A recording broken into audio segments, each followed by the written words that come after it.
The train clattered through the gray morning like a slow-moving confession. Inside the carriages, the air was heavy with damp wool and silence.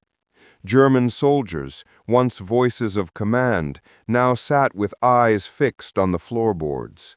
Their uniforms were worn to softness, their medals hidden or discarded.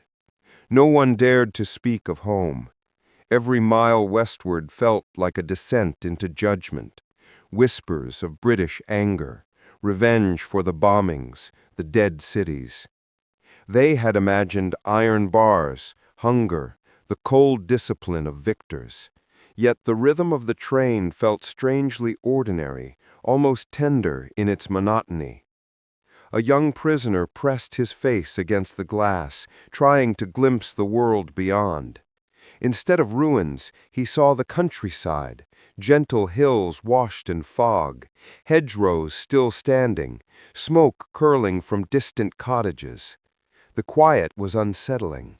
He had prepared for hatred, not civility. Even the guards outside, glimpsed on station platforms, seemed indifferent rather than cruel, their posture weary, not vengeful. The war had drained something out of everyone. Even the victors looked older than victory should allow. Inside, someone shared a crust of bread. The act felt almost sacred, a human reflex amid uncertainty. One soldier muttered a prayer. Another traced a name in the condensation on the window. They were traveling toward the unknown, but for the first time, the unknown did not sound like gunfire. When the wheels finally slowed and the whistle cut through the air, hearts stiffened in their chests. The moment had come, the doors would open, and they would meet the enemy face to face. No one expected what waited beyond those wooden doors. The doors creaked open with a sound that sliced through the still air. And for a heartbeat, no one moved. The prisoners braced for shouting, for the bark of orders, for the crack of rifles, but none came. Instead, a breeze rolled in, cool, damp, and laced with the faint scent of grass after rain. Outside, the platform was quiet, almost unnervingly so. British soldiers stood waiting, their faces unreadable, hands resting easily on their belts. No one sneered. No one raised a weapon. The prisoners stepped down cautiously, boots crunching against gravel, expecting at any moment to be struck or spat upon. Nothing happened. Only the sound of the wind threading through the trees and the low murmur of distant voices. They were led along a narrow road bordered by hedges, the countryside alive with birdsong. A few miles later, the camp came into view, rows of neat huts, a tall fence of barbed wire, and a small guard tower that looked more like a sentry's perch than a fortress. Within the fence, men moved calmly, carrying buckets, sweeping paths, tending small gardens that bloomed against the gray. It looked less like captivity and more like a strange village built on discipline and order. At the mess hall, they stopped. The smell of tea and baked bread drifted through the open door. Inside, British corporals poured steaming cups, setting them neatly on tables. The clink of china was almost absurd in its normalcy. The Germans stood frozen, unsure if it was a trick. A sergeant gestured politely for them to sit. When one soldier hesitated, the Brit simply nodded. "Go on, lad, it's yours." That simple phrase broke something, silent in the room. As they sipped the tea, bitter, real, impossibly civilized, disbelief softened into quiet relief. For the first time, they felt not conquered, but tolerated, not humiliated, but recognized. And in that fragile civility, behind wire and watchtowers, humanity stirred again. Morning in the camp began not with orders or alarms, but with the whistle of a kettle. Steam rose from tin mugs, curling into the pale light that slipped between barrack walls. The prisoners had learned the rhythm of this new life, a schedule that felt eerily peaceful compared to the chaos they had left behind. At dawn, the gates opened just enough to let in milk deliveries and bundles of newspapers. British guards carried them under their arms, calling out headlines as they passed, the same way a vendor might in any town. For men who once read propaganda printed on brittle paper, holding a real newspaper again felt like touching the world they thought had vanished. The ink stained their fingertips, the news of a healing Europe pressing faintly into their skin. Letters arrived next, sometimes weeks old, sometimes smudged from travel. When one was read aloud, everyone listened, even those who didn't understand the words. A son's birth, a wife's forgiveness, a farm rebuilt from rubble, these small details became the heartbeat of the camp. The guards respected these moments, often stepping back or pretending to busy themselves until the emotions settled. After breakfast, the yard filled with motion. Some men kicked the ball across the dirt, the laughter brief but sincere. Others carved wood or repaired shoes, their hands remembering peace through work. Near the fence, a violin sang, a German prisoner who'd once played in an orchestra. The notes rose softly over the wire, and even the British sentries paused, eyes distant, as though the melody momentarily erased the reason they were all there.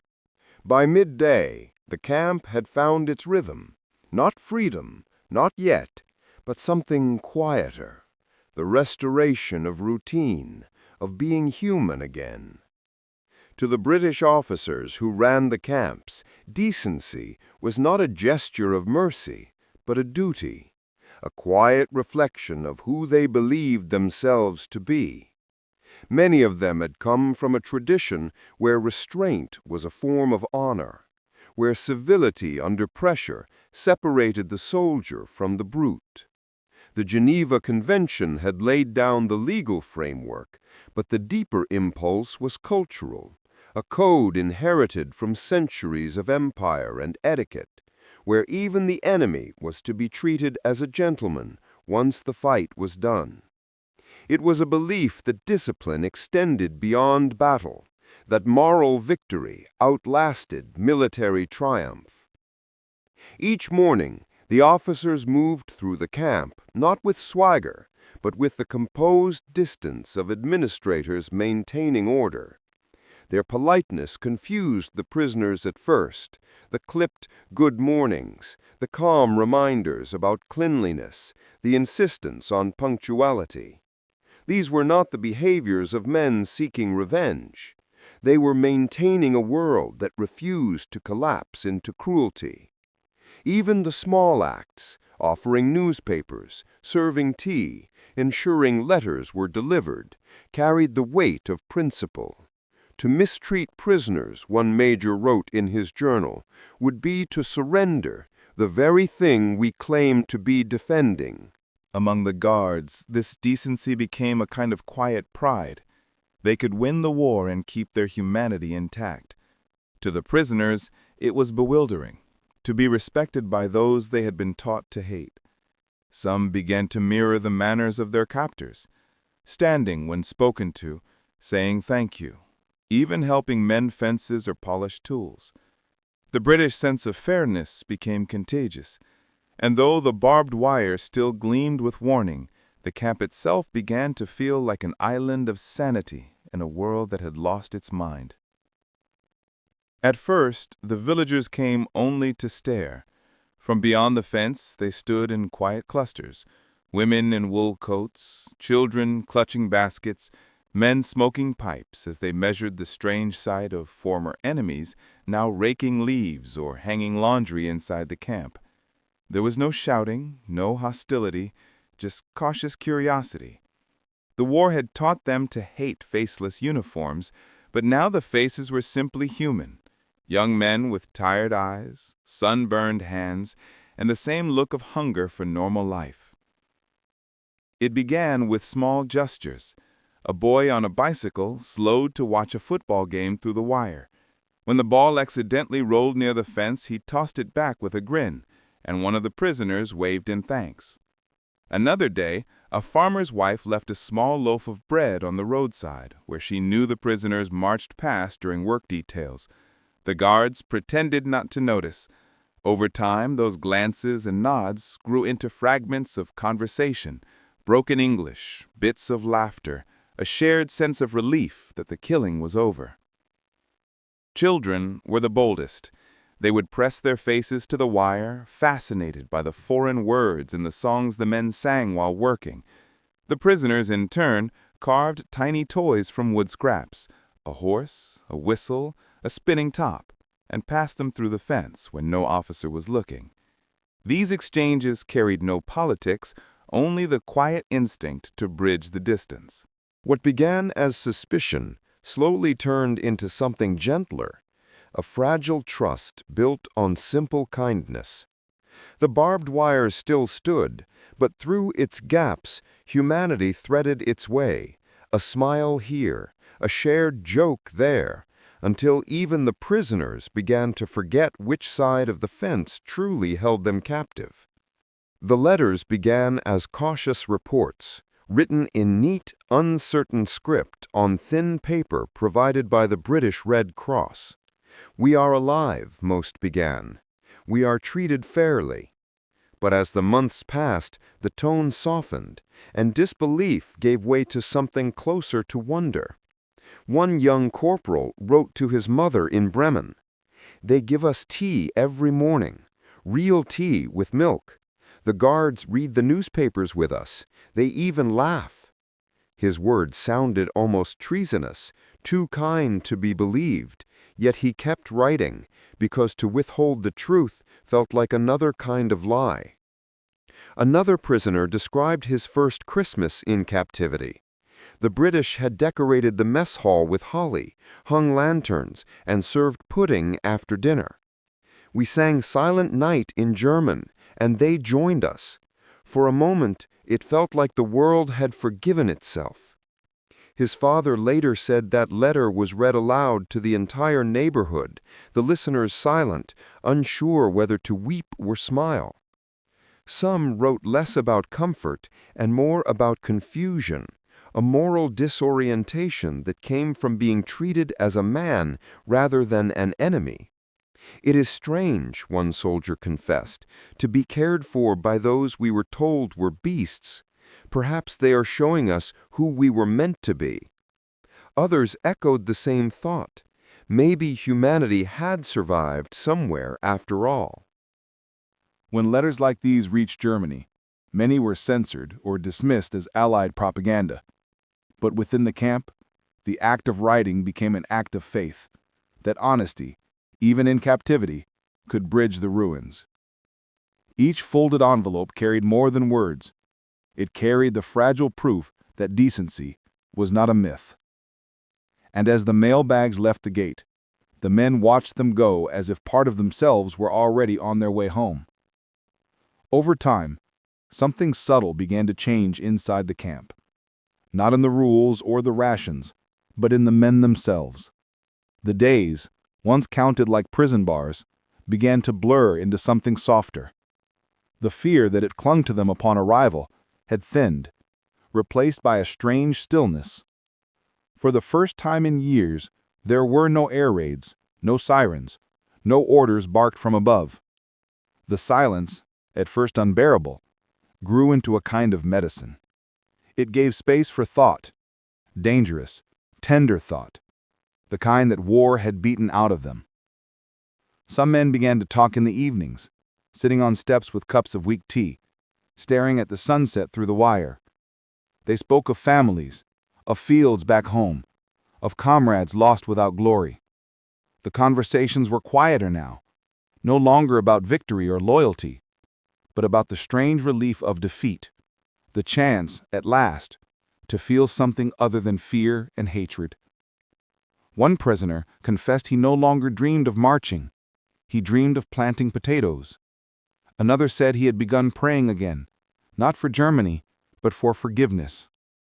Inside their huts, they started repairing small things, chairs, radios, a broken guitar, as if putting the world back together in miniature. The rhythm of this humble work soothed them. It reminded them that hands built more easily than they destroyed. Even the guards noticed the change. Fewer fights, more laughter, an air of quiet dignity replacing defiance. Behind the wire, where once stood soldiers, there now sat men rediscovering the art of being human. War had stripped them bare, but captivity, paradoxically, had given them time to look inward and find what the battlefield could never offer: peace.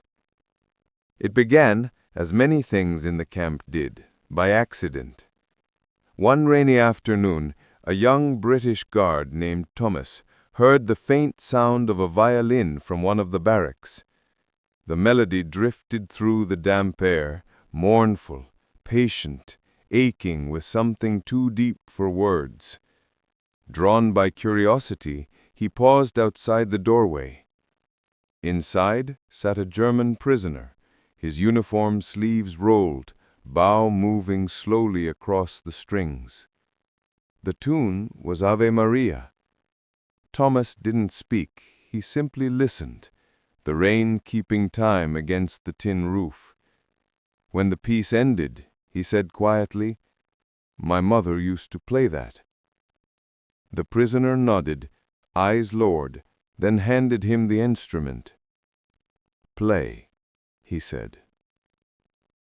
What began as a moment of shared silence became a ritual. In the evenings, when the guards made their rounds, Thomas would stop by the barrack, and together they would play, one on violin, the other humming under his breath. Soon others gathered to listen. British and German voices mixed in soft song. The camp briefly transformed into something like a church, a refuge of sound. There were no sides, no ranks, no uniforms, only men remembering what beauty felt like. Elsewhere, a captain lent his copy of Shakespeare to a former German schoolteacher, who returned it weeks later with a note tucked inside. "I never knew the enemy could speak of mercy so well." Acts like these multiplied quietly, spreading through the camp like warmth from a hidden fire. They did not erase the past, but they softened it, allowed both sides to glimpse the fragile thread of decency that bound them. When Thomas's shift ended months later, the violinist pressed the bow into his hand. "Keep it," he said, "so you'll remember that even behind wire, music could still sound free." The morning of departure arrived beneath a pale, forgiving sky. Dew clung to the grass, and the air carried that stillness that precedes a goodbye. The prisoners gathered with their belongings, small bundles, hand-sewn satchels, carved keepsakes. For months they had spoken of this moment, the day the gates would open and freedom would return.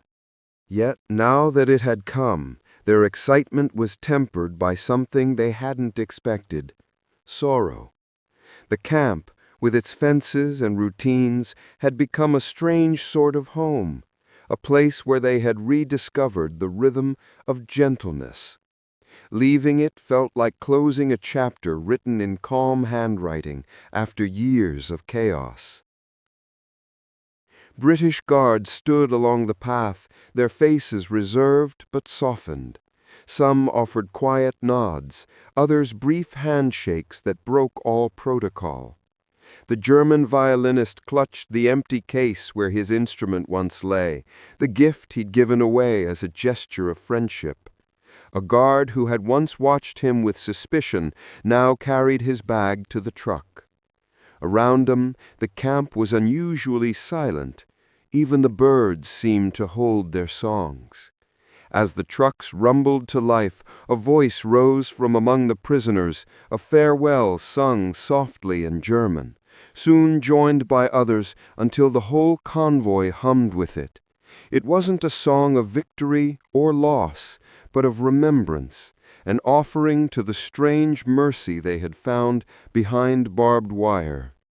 Some of the British soldiers looked away, unwilling to let their faces betray emotion.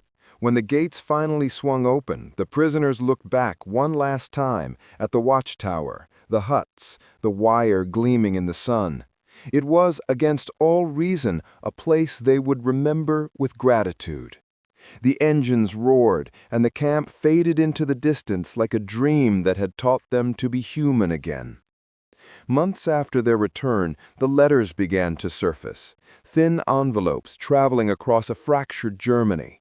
The handwriting varied, elegant script from former officers, shaky cursive from farmer sons, and careful block letters from men still uncertain of their place in peace. Each letter carried the same quiet astonishment. We were treated as humans. They wrote not of vengeance or humiliation, but of tea poured without suspicion, of guards who offered cigarettes in the rain, of laughter shared across a language barrier that no longer felt so wide. In the ruins of their homeland, where cities lay in ashes and trust had turned to dust, these memories glowed like small candles against the dark. One former prisoner described how a British sergeant had lent him a book, Dickens, he thought, and told him to read about kindness. Another spoke of the day he was allowed to tend the camp garden, and how the simple act of touching soil without fear had restored something sacred inside him. A mother read her son's letter aloud to the neighbors, her voice trembling as she reached the words, "They fed us better than our own army did." No one quite knew what to make of such grace. It seemed almost impossible in the shadow of everything that had been. For the British, these letters trickled back through official channels, sometimes printed in newspapers as small testaments to decency. They were not written to excuse a war or erase its horror, but to prove that compassion could survive it. Between the inked lines was an unspoken truth, that the victor's greatest triumph was not domination, but restraint. Years later, some of those men would visit England again, not as prisoners, but as guests. They brought their children to see the places where they had once stood behind fences and found humanity waiting on the other side. And in that quiet return, history exhaled. A war had ended, but empathy had endured. In the stillness that followed the war, the story of those British camps stood apart, a quiet testament to what it means to remain human when everything around you demands the opposite. Behind the barbed wire, an unlikely truth had taken shape, that dignity can survive even captivity, and that kindness, when freely given, has the power to disarm more deeply than any weapon. These men, once enemies, had arrived expecting punishment, yet they found a world that refused to mirror their own cruelty. The British officers, guided by law and conscience alike, had chosen decency not as strategy, but as identity. Each cup of tea poured, each newspaper handed across, had been an act of quiet rebellion against the darkness of war.